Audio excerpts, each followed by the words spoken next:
qu'est-ce que c'est qu'un système d'équations linéaires et sa matrice associée?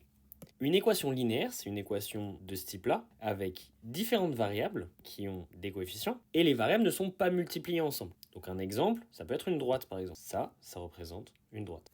Un système d'équations, ça va être du coup plusieurs de ces équations mises ensemble. Ici, si on a une droite, une deuxième droite, et qu'on vient chercher la solution de ce système, donc l'endroit où les deux sont vrais, ça va être l'intersection. Pour résoudre ce système, on peut utiliser une matrice, et la matrice, c'est tout simple.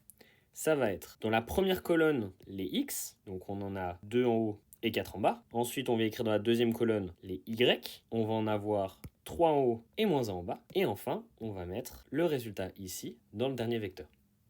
Vous verrez des fois qu'on met une petite barre comme ça entre la matrice du système et le résultat. Maintenant qu'on a mis notre système sous forme de matrice, on va pouvoir résoudre ce système avec la technique de l'élimination de Gauss. Première chose qu'on va faire, c'est on va repérer le pivot. Ensuite, on vient regarder en dessous de pivot, et en dessous du pivot, on va trouver la cible numéro 1.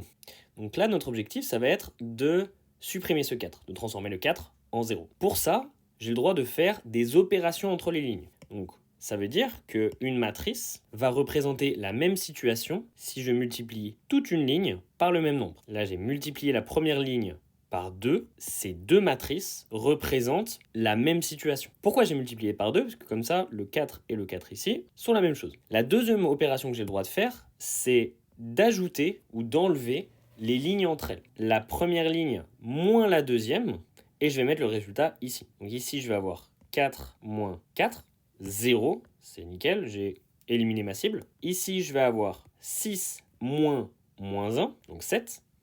Et ici, je vais avoir 10 moins 1, donc 9. Je me suis occupé de la partie diagonale basse. Donc là, j'ai une matrice échelonnée. Maintenant, pour avoir la solution complète, je vais venir mettre des zéros dans la partie diagonale en haut à droite. Cette matrice-là, elle représente encore un système d'équations. Donc je pourrais trouver la solution grâce à ce système. Ici, on voit bien qu'on a 4, 6 et 10, 0, 7 et 9. Si je viens mettre un 0 ici, ça voudrait dire que j'ai directement ma solution, x égale quelque chose, et y égale quelque chose. Donc c'est là où pour l'élimination de Gauss, il va falloir réfléchir un petit peu, c'est par quoi je dois multiplier chacune de mes lignes pour obtenir le résultat que je veux. Une technique qui est possible, c'est de venir mettre cette colonne à 1, et ensuite de la multiplier par le nombre qui est au-dessus. Donc si je multiplie cette colonne par 6 septièmes, je vais pouvoir venir l'ajouter ici, et ça donnera 0, enfin la soustraire ici. Donc ça me donne ça pour la deuxième ligne. Je vais venir faire la ligne 1 moins la ligne 2, et la dernière étape, ça va être de normaliser. Cette matrice donne ce système. Ici, on va juste mettre le x et le y tout seul, en divisant cette ligne par 4, pour avoir 1, et cette ligne par 6.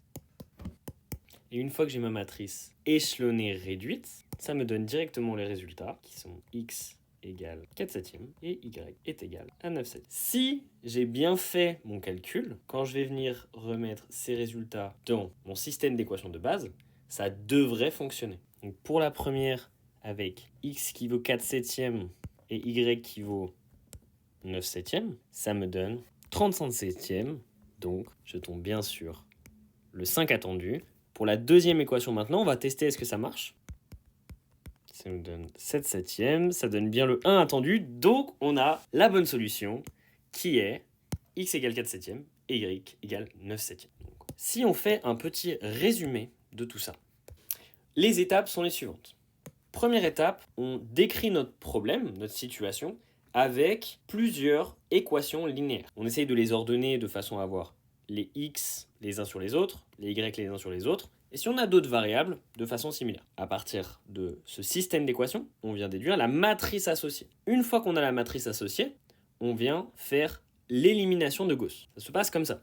La première cible, c'est celle qui est en dessous du pivot. Pour éliminer la cible, ce qu'on a le droit de faire, c'est de multiplier les lignes par un nombre et de les additionner ou soustraire entre elles. Ici, j'ai multiplié la première ligne par 2 pour que le pivot soit égal à ma cible, et j'ai soustrait la première ligne à la deuxième. Je fais ça jusqu'à obtenir ce qu'on appelle une matrice échelonnée, c'est-à-dire que la partie en bas à gauche, il n'y a que des zéros. Et une fois que j'ai fait ça, je viens la réduire, c'est-à-dire que je viens chercher à transformer tous les termes en haut à droite par des zéros.